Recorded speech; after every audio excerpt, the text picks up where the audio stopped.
Quand est-ce qu'on arrête d'avoir une vie de merde? Quand est-ce qu'on arrête d'accepter de sacrifier chaque fois notre vie? À savoir de bosser 5 jours par semaine pour juste 2 jours de repos, de bosser 11 mois par an pour avoir ne serait-ce que 5 semaines de vacances, d'accepter que les gens puissent choisir notre vie à notre place sur la façon dont on doit vivre notre vie, d'accepter aussi tous les préceptes de nos employeurs en permanence, d'accepter aussi cette pression sociale qu'on nous met chaque fois sur les épaules. Quand est-ce que ça va s'arrêter une bonne fois pour toutes?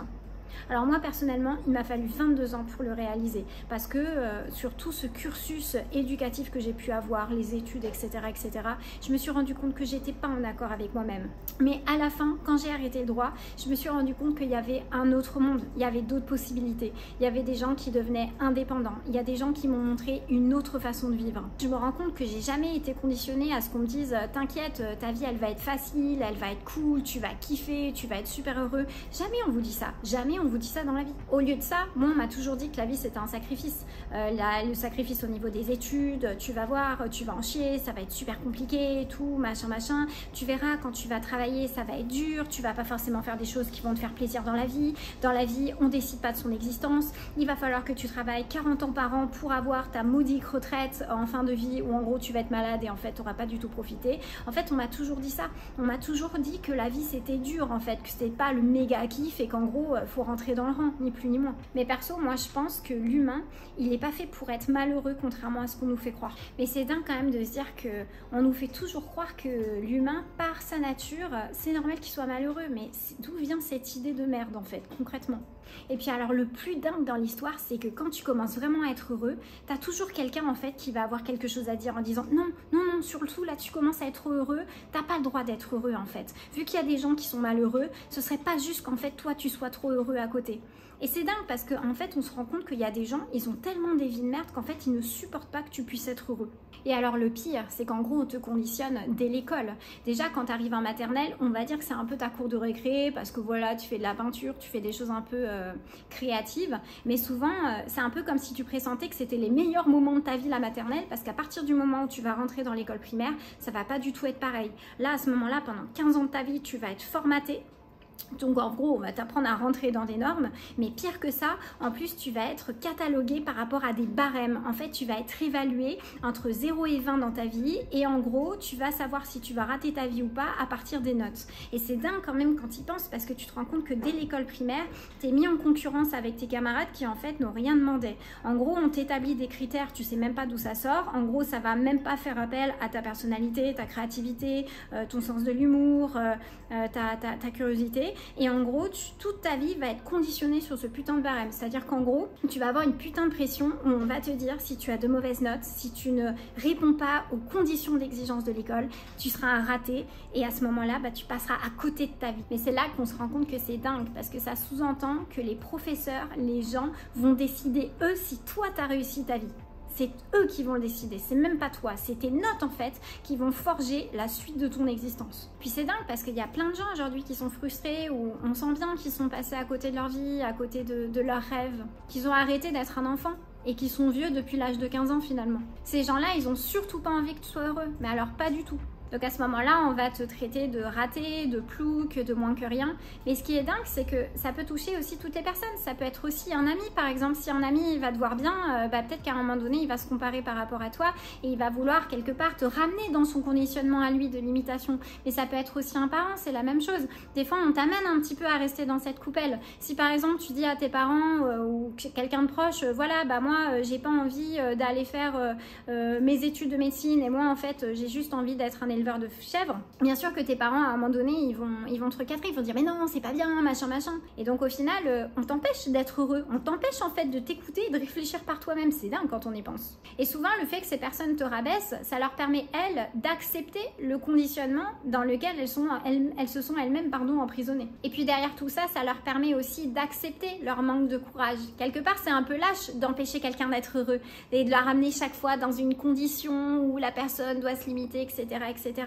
Mais à un moment donné, il faut aussi trouver ce courage.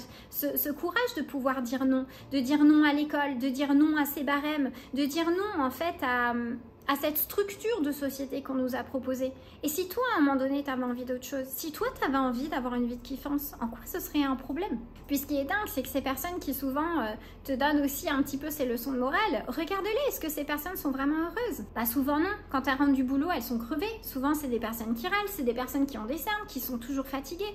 Des personnes qui peuvent se plaindre. Est-ce qu'elles sont vraiment heureuses? Pas du tout. Est-ce que toi, t'as pas le droit de remettre ta vie en cause? Bien sûr que si. Bien sûr que si. Tu peux contrer aussi toutes ces normes. Alors pas dans le but d'aller transgresser quelque chose, mais juste de t'écouter. Qu'est-ce que j'ai besoin moi? Pose-toi cette question. Qu'est-ce que moi j'ai besoin dans mes tripes? Qu'est-ce qui me rend heureux? Qu'est-ce qui me donne envie de me lever tous les matins? Mais le problème, c'est qu'on te laisse jamais réfléchir à tout ça. Jamais. On te conditionne à te mettre en compétition avec les autres et d'être dépendant d'un barème qui est commun et universel à tous.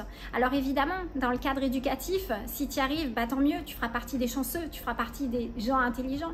Mais par contre, si tu réponds pas aux normes, à ce moment-là, ouais, t'es un raté, t'es un marginal. Et puis souvent, on va te considérer aussi comme un raté. Pourquoi? Parce que t'as une moins belle bagnole, parce que tu gagnes un peu moins de fric. Donc évidemment, toutes ces choses font qu'à un moment donné, c'est difficile aussi de pouvoir s'y retrouver là-dedans. Mais je te rappelle encore, pose-toi cette putain de question, mais qu'est-ce que moi j'ai besoin? Qu'est-ce que j'ai envie d'avoir comme vie? Qu'est-ce que j'ai envie d'expérimenter? Ce courage, c'est aussi ça, c'est de dépasser cette peur et d'oser dire aussi que ces projets, ça te convient pas. Toi, ça va peut-être pas forcément te convenir, ouais, de travailler 11 mois par an pour juste avoir 5 petites semaines où tu vas devoir te dépêcher de partir en vacances, prendre 2-3 photos pour après mettre tes photos sur un fond d'écran d'ordinateur à ton bureau.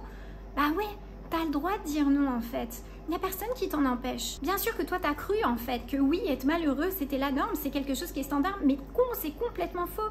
Et en fait t'as d'autres champs des possibles. C'est peut-être que ces champs des possibles tu les as pas encore vus, mais ils existent. Moi j'en suis sortie de là, putain, à un moment donné, je me suis rendu compte que j'ai cru que la vie c'était un putain de sacrifice. Alors je dis pas, des fois ça va demander de la persévérance et tout, mais on n'a pas besoin de se sacrifier, on n'a pas besoin d'avoir une vie ultra difficile. On a le droit de choisir sa vie, nous sommes nos propres créateurs dans notre existence. Est-ce qu'on peut pas choisir d'autres options dans sa vie? Je te pose cette question. En fait, choisir une autre option, c'est choisir une option de vie qui dépend plus de l'école, qui dépend plus de la vision de tes amis sur toi, de la vision de tes parents. C'est juste toi en fait, c'est toi qui décides, c'est toi qui maître de ton destin. Le problème, c'est qu'inconsciemment, des fois, tes proches ne te veulent pas forcément du bien. Ils vont le vouloir peut-être inconsciemment, mais avec leur vision étriquée, ils vont plus te limiter qu'autre chose. Donc, sois bien dans ce discernement de savoir qu'est-ce qui m'appartient à moi, qu'est-ce que j'ai envie, pour justement ne plus dépendre des autres. En fait, c'est ça. Tout le résumé de cette vidéo, c'est qu'est-ce qui est bon pour toi? Parce que finalement, la réponse que tu recherches, elle se trouvera jamais à l'extérieur. Elle se retrouvera jamais sur un site internet, sur Google ou tout ce que tu veux. Mais elle se trouve juste à l'intérieur de toi. Et sache qu'il y a des tas de possibilités. Notre vie, c'est pas juste réduit au salariat, à devoir être malheureux, souffrir, travailler tous les jours, comme un con, sans réfléchir, juste appliquer. Non! Il y a d'autres possibles. En fait, ce que tu dois juste savoir, le résumé finalement de tout ça, c'est que tu seras jamais une personne ratée. Tu seras juste une personne qui aura eu le courage de faire tes propres choix. Et Dieu sait que c'est un processus aujourd'hui dans lequel il y a beaucoup de personnes qui pressentent aujourd'hui devoir avoir d'autres vies, mais qui des fois n'osent pas, alors qu'en fait, il existe un autre monde. Et c'est ça que j'ai envie de te montrer, c'est te prendre la main pour te montrer que oui, il y a d'autres champs des possibles et que tout ce que tu as appris, bah, peut-être que ça t'a amené jusqu'à maintenant dans une illusion parce que tu croyais que c'était le mode normal, tu croyais que il fallait toujours faire comme les autres pour finalement avoir une vie à peu près correcte, à peu près acceptable. Mais non, non, non, non, non. Tu peux être heureux, tu peux choisir ta vie, tu peux choisir ton mode de vie, tu peux choisir quoi faire. Et au-delà des peurs, au-delà des enjeux, au-delà de la pression sociale que tu peux avoir, mais je peux t'assurer que plus tu vas te laisser aller justement par ton intuition, de t'écouter vraiment dans tes tripes, et plus ça va fonctionner. Parce que continuer comme ça pendant des années à juste faire pour faire et te sentir malheureux, mais pourquoi tu es là en fait? Dans quel sens en fait tu fais tout ça? Pose-toi vraiment cette question. Voilà, c'était ma petite réflexion parce que je pense que c'est des choses qui sont importantes. Voilà, si cette vidéo elle t'a plu, n'hésite pas voilà, à me laisser un petit commentaire pour savoir comment toi tu te sens par rapport à ça. N'hésite pas à t'abonner aussi à cette chaîne si jamais elle t'intéresse. Et je te dis à bientôt en te faisant de gros bisous.